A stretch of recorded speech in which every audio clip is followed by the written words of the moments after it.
The first time I saw capoeira was at a performance in my, I was in 7th or 8th grade, so junior high, right? In the recess, this group of people came and did this amazing capoeira performance in our like our recess backyard of the school. And I remember seeing these people like jump in the air and throw kicks, and I was like, wow, what is that? It sparked a memory. When I was a kid, my dad used to be a karate teacher, so he would teach us karate as kids. I didn't like it. I didn't like all the punch stuff. I liked a lot of kick stuff. And it reminded me that I saw this movie once with Jean-Claude Van Damme where this guy was doing all these monkey things and a bunch of kicks. I'm like, oh, I wonder if it's that same thing. I didn't have a computer back then. There was no internet. This was maybe 2000 and... not even 2000, I think 99. Yeah, no, 99, 98. Mm-hmm. I'm like, okay, this is kind of interesting. Cool. Where do you guys teach? Oh, we teach in Tel Aviv. This was back in Israel. I'm like, I can't get to Tel Aviv from where I live. It's going to be like a 3-hour bus ride. There's no way I can do it. I'm like, okay, whatever. And I kind of let it go. A year later, my mom had a daycare. So after the school, my mom would go and pick up like kids from the school, then bring them to our house. We had like this home daycare. This kid walks in with a shirt that says capoeira. And I'm like, wow, you do capoeira?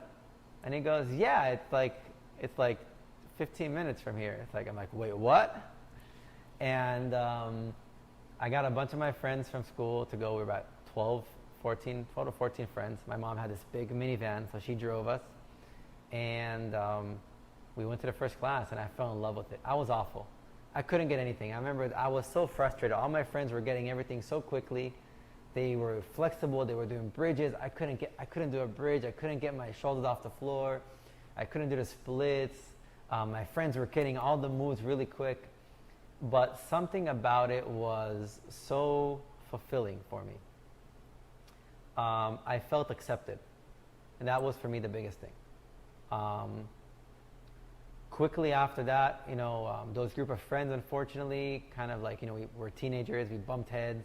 I got pushed out of my friendship group, and I got kind of isolated. It happens as a kid, and I found myself kind of alone in school. Like all my friends suddenly don't talk to me and everything. It was really weird. This is before you started training in capoeira? This was just as I started training. Okay. Yeah. So a couple of my friends were still talking, but they kind of like everybody was doing their own thing. What's really weird, I just kept with capoeira. And they all kept training there. There was a little bit of tension, I remember as a kid, but I remember going there and nobody cared in the capoeira group about any of that. Nobody cared. As a younger kid, I used to get bullied at school. They used to laugh at my living situation. That, we had a daycare at our house. We had a really old car that we would drive. We'll get laughed at that. And I never wore Nike clothes, or I was always the flea market clothes kind of kid. And I remember in capoeira, that was the only place that they didn't care about what I wore. They didn't care about what my parents did for a living. They didn't care about anything. All they cared, like, hey, you want to come to the Hoda? Like, you want to clap and sing so we can play? And that for me was like the best. A community that accepted me for who I was, and I made some really, really good friends until today. After 22 years, I'm still in touch with. They live all around the world now. And my friends that started with me ended up quitting eventually. One after the other, they started dropping out. I stuck with it. My journey was interesting because about after 2 years of getting into it and really getting into it, I had to stop. My parents went through a divorce, and I didn't really get a chance to pick this, but they were like, hey, listen, we need to pull you out of capoeira because of divorce. We won't have enough funds to pay for it. So I got really bummed out. I went to my capoeira teacher. I'm like, hey, listen, it's going to be my last month because I told him the whole story. And he said, look, listen, I have an offer for you. How much can you afford to pay? And I told him, well, this is going to be my what's it called in English? when you give kids like a scholarship? Not scholarship. When you give your kids allowance. Yeah. So okay, my allowance will be this and this. I'm willing to give my whole allowance for it. And so he talked to the manager and basically gave me a big discount at the studio. And in return, for the other half, I would come and help my teacher, be my teacher's helper in the kids' classes until my class. So I was like, okay, that's great, because I get a chance to do more capoeira and I get to be close to my teacher all day. I'm like, yeah. So I would come home from school around 2 p.m., eat lunch, take a small nap on our sofa, get up, walk to the bus station, take a 2-hour bus ride to the studio. I was already a teenager, so it was cool. My parents, my mom and my dad were okay with that. Took a 2-hour bus ride, and I would go there, help him teach capoeira from 5 until 10 p.m. at night. It was Monday and Thursdays. And then when he opened another location, I became his helper in the other location as well. The benefit of that is I got a chance to see the other side of capoeira, the teaching aspect of it. And that's when I was first exposed to it. Did you recognize then what a great opportunity that was? Yeah, I automatically recognized it's something I want to do. And at that time, they were starting to do instructor courses in Israel through the Wingate Institute of Sports in Israel. And I was offered if I want to go sign up. And I was like, yeah, of course I want to do it. I want to be a capoeira teacher. I knew, I remember that they asked that question, and I went to my teacher, Cueca. I was like, hey, I want to be a capoeira teacher. I knew it. I went like 3 years into it. And when I got the opportunity to sign up to the instructor course, it cost about maybe $1,500. I was like, I don't have the money. I was working part-time at this like fast food restaurant, literally across the hallway of our capoeira studio. And my capoeira teacher did something amazing. He offered to pay it for me, and I pay him back once I finish it and start working. So I got the instructor course, which was life-changing for me. It was fun. I met more people from different groups. What's involved in an instructor course? Like, how long is that? Is it just you're paying money to get a certificate on stuff that you've already learned, or what specific does it cover? In Israel, we did it like this. We had 1 week intense training, which we slept the whole week at a facility. So I think we got it was 45 or 50 hours, academic hours, of learning. We learned physiology of the human body, first aid, how to break down and analyze movements, how to take any kind of movement of martial arts, how to analyze it and break it down into exercises. Then we had specific training of how to teach capoeira for kids, for teens, for adults.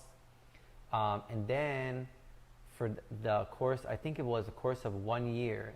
Every Saturday, we would meet up at Mestre Dan's house, which is the top master of the group in Israel. And he has an academy in his house, a big academy, and we would train there for a couple of hours just to polish our level, to get to the level needed to be an instructor. And also we would do different kind of training drills and learn more details, how to teach moves specifically about capoeira and stuff like that. Okay. So it was pretty intense.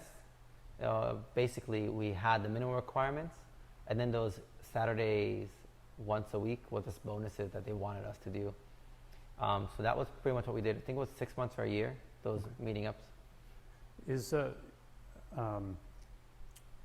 For instance, here in the United States, in Michigan, anybody can open up a martial arts studio. Anybody can open up any sort of a fitness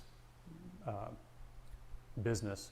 Fitness business, you do have to be certified in Michigan. Okay. To open a martial arts school, you don't have to be certified in Michigan to teach martial arts. What does your school fall under?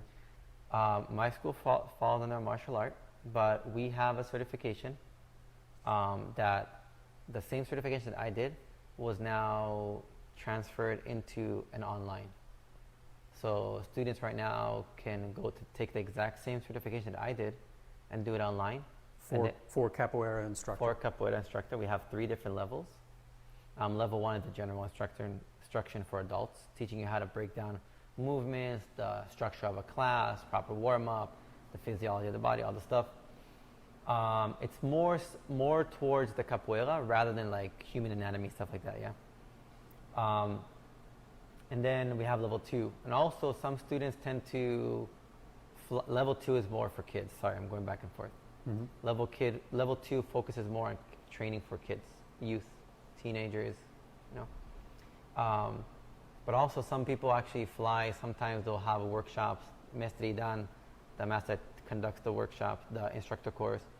And also Mestre Cueca, which lives right now in Miami. Sometimes they'll travel different areas around the world and conduct the courses there for like a week-long seminar. So sometimes people fly there. Latest one has happened in Germany. One happened in Switzerland not too long ago. So they're starting to pop up. Hopefully in the future we'll be able to arrange one to happen in the U.S. as well. It's just a matter. So I do eventually require my students or to do the online one or to fly somewhere and do the live in-person instructor course. So is this the course you receive a diploma or a certification? A certification.